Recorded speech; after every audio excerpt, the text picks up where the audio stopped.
ಇಡೀ ಪೂರ್ವಜರು ಬಂದು ಊಟ ಮಾಡುತ್ತಾರೆ ಎಂದು ನಾವು ನಂಬಲಾಗುತ್ತೆ. ಎಲ್ಲರಿಗೂ ನಮಸ್ಕಾರ, ನಾನು ನಿಮ್ಮ ಬೀಚ ಮತ್ತೊಂದು ಮಿನಿ ಬ್ಲಾಗ್ಗೆ ಸ್ವಾಗತ ಸುಸ್ವಾಗತ. ನಾನು ಈ ಥರ ತರಕಾರಿಗಳನ್ನ ಬುಟ್ಟಿಯಲ್ಲಿ ಇಟ್ಕೊಂಡು ಮಾರಕ್ಕೆ ಹೋಗ್ತೀನಿ ಅಂತ ಅನ್ಕೋಬೇಡಿ. ನಾನು ಈ ಮನೆಗೆ ಹೋಗ್ತಿದ್ದೀನಿ, ಯಾಕೆ ಅಂದರೆ ಇಲ್ಲಿ ಹಸುಗಳಿಗೆ ಈ ತರಕಾರಿಗಳನ್ನು ಕೊಟ್ಟು ಹಸುನ ಮಾತಾಡ್ಸ್ಕೊಂಡು ಹೋಗ್ಬೇಕು. ಹಾಗಾಗಿ ಕೆಲವೊಂದು ತರಕಾರಿಗಳನ್ನ ಹಾಕ್ಲಿಗೆ ನನ್ನ ಕೈಯಾರೆ ತಿನ್ನಿಸ್ಬಿಟ್ಟು ಅಲ್ಲೇ ಇಟ್ಬಿಟ್ಟು ವಾಪಸ್ ಮನೆಗೆ ಹೊಂಟೆ. ಹಾಗೆ ಹೋಗೋದು ಬೇಡ ಅಂದು ಅಮ್ಮ ಬಂದುಬಿಟ್ಟು ಒಂದು ಹಾಫ್ ಲೋಟ ಹಾಲು ಕೊಟ್ಟು ಖುಷಿ ಆಯಿತು. ಸುಮ್ಮನೆ ಮನೆ ತೊಗೊಂಬಂದೆ. ಮನೆ ಬರೋಕ್ಕೆ ಅಮ್ಮ ಕಾಫಿ ಮಾಡಿಕ್ಕಿದ್ದು. ಸುಮ್ಮನೆ ಕಾಫಿ ಕುಡಿದ್ಬಿಟ್ಟು ಹೊರಗಡೆ ಹೋಗೋಣ ಅಂತ ಹೊರಗಡೆ ಬಂದೆ. ಹೊರಗಡೆ ಬಂದು ನೋಡಿದ್ರೆ ನಮ್ಮಮ್ಮ ಒಳ್ಳೆ ಕೆಲಸ ಹುಡುಕಿಕ್ಕಿತ್ತು ನನಗೋಸ್ಕರ. ಏನು ಅಂದರೆ ಈ ಪಾತ್ರೆನ ನನಗೆ ಬೆಳಗ್ಗೆ ಹೇಳಿದ್ರು. ಸಿಕ್ಕಾಪಟ್ಟೆ ಟೆನ್ಷನ್ ಆಯಿತು. ಇದನ್ನು ಬೆಳಗ್ಬಿಟ್ಟು ಸ್ನಾನ ಮಾಡಿ ಪೂಜೆ ಮಾಡೋ ಅಂತ ಅದಕ್ಕೋಸ್ಕರ ಸ್ನಾನ ಮಾಡಿದೆ. ಸ್ನಾನ ಮಾಡಿಬಿಟ್ಟು ಬೇಗ ರೆಡಿ ಆಗಿಬಿಟ್ಟು ಹೊರಗಡೆ ಇದಕ್ಕೆ ಅಂದರೆ ನನ್ನೊಂದು ಪರ್ಸ್ನಲ್ ಕೆಲಸ ಆಯಿತು. ಅದಕ್ಕೋಸ್ಕರ ಅಲ್ಲಿಗೆ ಹೋಗಂತ ರೆಡಿ ಆದೆ. ಅಲ್ಲಿಂದ ಸೀದಾ ಇಲ್ಲಿ ಪೆಟ್ರೋಲ್ ಬಂಕಿಗೆ ಬಂದೆ. ಯಾಕೆಂದರೆ ಎಮರ್ಜೆನ್ಸಿ ಬೇಕಾಗುತ್ತೆ ಅಂದ್ಬಿಟ್ಟು 1 ಲೀಟ್ರ್ ಪೆಟ್ರೋಲ್ ತೊಗೊಂಡ್ಬಿಟ್ಟು ಹಂಗೆ ಅಂತ ಬಂದೆ. ನನ್ನ ಪರ್ಸ್ನಲ್ ಕೆಲಸ ಕಂಪ್ಲೀಟ್ ಮಾಡ್ಕೊಂಡ್ಬಿಟ್ಟು ನಾನು ಇಲ್ಲಿ ಬಂದೆ ರಾಯಲ್ ಬೇಕರಿಗೆ. ಇದು ತುಂಬ ವರ್ಷದಿಂದ ಇದೆ, ಹಂಗಾಗಿ ನಂಗೆ ಇಲ್ಲಿರ್ತಕ್ಕಂಥ ತುಂಬ ಚೆನ್ನಾಗಿ ಪರಿಚಯ ಇದೆ. ಹಾಗೆ ಕೂಡ ಇಲ್ಲಿರ್ತಕ್ಕಂಥ ಯಾವುದೇ ಪ್ರಾಡಕ್ಟ್ ಆಗಿರ್ಬೋದು ಸ್ಟಾಕ್ ಇರೋದಿಲ್ಲ, ತುಂಬಾ ಫ್ರೆಶ್ ಆಗಿರುತ್ತೆ. ನೀವು ಕೂಡ 1 ಟೈಮ್ ಅಂಗಡಿಗೆ ವಿಸಿಟ್ ಮಾಡಿ ನೋಡಿ. ನಾನು 1 kg ಜಾಂಗೀರ್ ತೊಗೊಂಡ್ಬಿಟ್ಟು ಮನೆ ಕಡೆ ಹೋಗ್ತಿದ್ದೀನಿ. ಯಾಕೆಂದರೆ ಅಲ್ಲಿ ಇಂಪಾರ್ಟೆಂಟ್ ಪರ್ಸನ್ ಬಂದ ಅಂತ ಗೊತ್ತಾಯಿತು. ಅದಕ್ಕೋಸ್ಕರ ಬೇಗ ನನ್ನ ತಮ್ಮನ ಕರ್ಕೊಂಡ್ಬಿಟ್ಟು ನಾನು ಮನೆ ಕಡೆ ಬಂದೆ. ಮನೆಗೆ ಬರ್ತೀನಿ, ಅವ್ರ ಗಾಡಿ ಎಲ್ಲ ಬಂದು ನಿಂತಿದೆ. ಹಾಗೆ ಇಲ್ಲಿ ನೋಡ್ತಾನೆ ಈಗ ಬಂದು ವೆಲ್ಕಮ್ ಮಾಡಿದ್ಲು. ತುಂಬಾ ಥ್ಯಾಂಕ್ಸ್ ಹೇಳ್ಬಿಟ್ಟು ಇವಳಿಗೆ ಹಾಗೆ ಮನೆ ಒಳಗಡೆ ಹೋದೆ. ಅಮ್ಮ ದಾರಲ್ಲೇ ಕುತ್ಕೊಂಡಿದ್ಲು. ಅಮ್ಮ ರೆಡಿ ಮಾತಾಯಿತು. ನಾ ಹೇಳಿದಂಥ ಇಂಪಾರ್ಟೆಂಟ್ ಪರ್ಸನ್ ಇವರೇ ನಮ್ಮ ಗುರುಗಳು.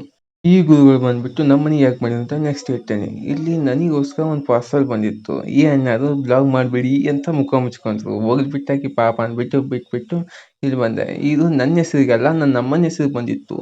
ಏನು ಬಂದೈತಿ ಅಂದ್ಬಿಟ್ಟು ಚೆಕ್ ಮಾಡೋಣ ಬನ್ನಿ ಗೈಸ್. ಇದೇನು ಅಂದರೆ ಸ್ಟೋವ್ ಹಾಕೋದು. ಹಂಗಂದರೆ ಗ್ಯಾಸು ತುಂಬಾ ಲೀಕ್ ಆಗಿ ವೇಸ್ಟ್ ಆಗುತ್ತಲ್ಲ, ಇದನ್ನ ಹಾಕೋದ್ರಿಂದ ವೇಸ್ಟ್ ಜಾಸ್ತಿ ಆಗೋಲ್ಲ, ಅಡಿಗೆ ಕೂಡ ಬೇಗನೆ ಬೇಯುತ್ತೆ. ಹಾಗಾಗಿ ಇದನ್ನು ನಮ್ಮಮ್ಮ ತರಿಸಿದ್ದು.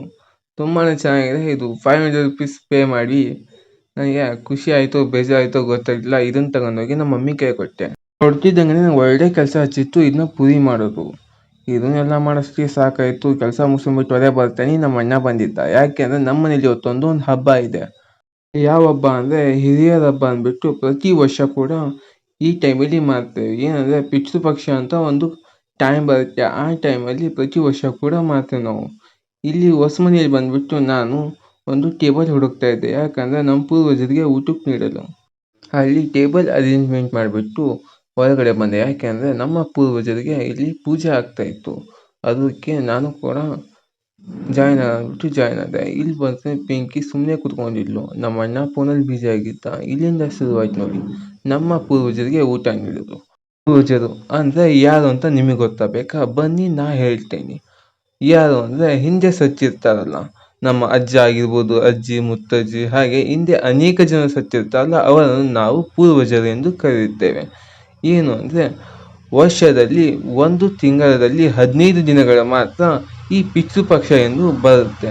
ಆ ಸಮಯದಲ್ಲಿ ನಾವು ಹಬ್ಬದ ರೀತಿ ಒಂದು ಪೂಜೆ ಮಾಡಲಾಗುತ್ತೆ. ಶ್ರದ್ಧೆ ಭಕ್ತಿಯಿಂದ ಉಪವಾಸ ಇದ್ದುಬಿಟ್ಟು ಆ ದಿನ ನಾವು ಪೂಜೆ ಮಾಡುತ್ತೇವೆ.